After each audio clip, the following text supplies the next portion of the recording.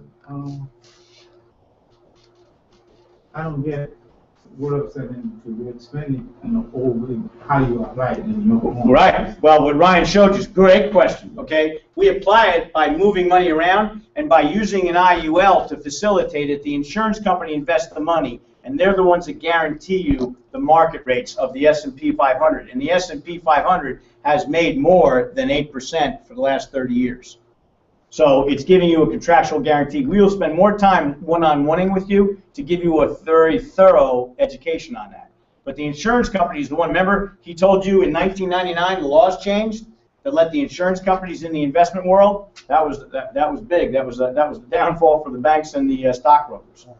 Yeah, the Glass-Steagall Act. So they're the ones that invest the money and guarantee you your rates based upon the S&P 500. So you're going to be able to get market rates or returns without the risk. So that's the vehicle that we're now choosing. And if you've got very wealthy people, we have a professional registered investment advisor company that we also work with that is professionally money managed by all the best investors in the world that charge a fee, not a commission. See, I'd rather pay a fee than a commission because you never know what commission people are doing. They're looking out for them and not you. And guess what? We fire people that don't deliver. Fire them! How many of you would fire people if you weren't getting a rate of return? You get to move your money, boom, that's it. So we have that available as well. Pretty good, right? Now, you have a question, Corey, at all? I do not. Cody, why, I keep calling you Corey? Yeah. I'm sorry. You got a new name, Cody Corey. Fluff, you got any questions? What'd you like best? Everything's cold hard facts. Yeah, it is. Straight talk. We have no time for nonsense. Everybody needs money working for them instead of working for it, right or right? Right. Okay, so is there anything that you like the best? That everything's backed up by Facts. hard facts. Facts, exactly. Oh, I love that. Very good. 21 years old, he's talking like that. Yes, sir. Yes, Pierre. In the insurance and living benefit, what type of insurances? We offer term that has the living benefits as well as the IULs that have living benefits. So we have the two kinds of insurance you really need. We offer any kind, but we specialize in the term and the IULs for life insurance. Index Universal Life. And again, we'll go over that very clearly, okay, with Cody. George, and what'd you like best about it, George? I like the term and life benefits. Big. You were saying before. Yeah. So saying if you pass away, your family gets money. Tax free. Tax free. Yes, sir. Wow. And a lot. Wow. And does that depend on how long you pay, or? No, well, there's two kinds of insurance, and we'll go over all that with you later, too. Term is just for an extended length of term. It's 10, 15, 20, 30 years. IUL is for your whole life. And we really like the IUL first. In the case like you should have an IUL first because you want to plan for tax-free retirement. That's one of the benefits. And if you don't have enough with that IUL, then we put a term rider on it, a separate term policy to give you enough. You should, rule of thumb in the insurance industry, I don't argue with it at all, that you should have 10 times your earning. Because if you were, my wife, she needed at least 10 times, she needs 30 times. Okay, but sometimes 10 times your earnings, you can live your same lifestyle and not have to sell everything, get rid of everything, and there's a lot less stress. Make sense? Yeah. So term is very affordable for that reason. Okay. Yes, Pierre? Do you have a living benefit inside of the term? Yes. Yes. That's why we're so unique. Most companies don't have that. That's why Trey was asking, you got the new or the old kind. Most people don't have that. They don't even know they can have it. So we give living benefits with term. Absolutely, yes. Included at no extra cost. Absolutely. It's included in the premium. That's huge. There's companies where you can pay extra to have those benefits. We don't charge for them. No reason. We're just accelerating your death benefit. And we go up to $2 million. Other companies cap you at $500,000. We go to $2 million. Listen, we're the best. And you can go out and go look it out. Go find out yourself. Do the homework. We'll give you all the homework to do. We're doing it the best. It's awesome. I only got one shot in my life to be the best at anything, so start out the right way. Does that make sense? That's not to be bold or cocky. It's just the facts. That's it. Any questions for you, Ashley? No? Any other comments? Any comments? Additions, deletions? No? None? Comments? Comments, Pierre? Any other? Okay. He's edgy. He's on it. In the IUL, yes, sir. Is it life insurance? You don't explain. Yeah, it's a combination. Listen again. They did say it. Because I know you need to have a security license. Or no, you don't. No, wrong. I don't know who you've been talking to, but that's wrong information. Okay, not with this product. Now, and listen. Here, this bears saying. We should say it all the time. We throw so much at you in an hour and a half. You're not expected to catch it all. But if you catch 80% of it, you're doing magnificent. That's why we got to sit again for you to get it all, okay? So not a problem if you don't catch it all first time around. In fact, many people come back. In fact, Trey Carter keeps coming back now after 6 months, and he's still getting it, okay? It's unbelievable. So there's the deal. So an IUL does three things. It gives you a life insurance plan, it gives you living benefits, and it gives you a retirement account that's tax-free when you take your money out. It does the combination of the three things all in one. That's what it does. So we start right there because everybody needs to retire. Then we look at the other term. If you don't have enough insurance with that product, we look at adding the term policy too to give you more. A lot of our young guys have both. In fact, you just did Alex Tovar, right? He's got an IUL and a term policy, and he has a brand new his wife, and he's having a brand new baby. So the mother's doing the same thing. So they have ample life insurance, and they got a plan for the retirement. Smart business. Okay, so anything, Cody? No. George, anything? Do you have a Spanish-speaking consultant? We have lots of people that speak Spanish, yes. But now that here, would benefit my mother because I feel like this would help out my mother a lot more than me. Ashley speaks Spanish.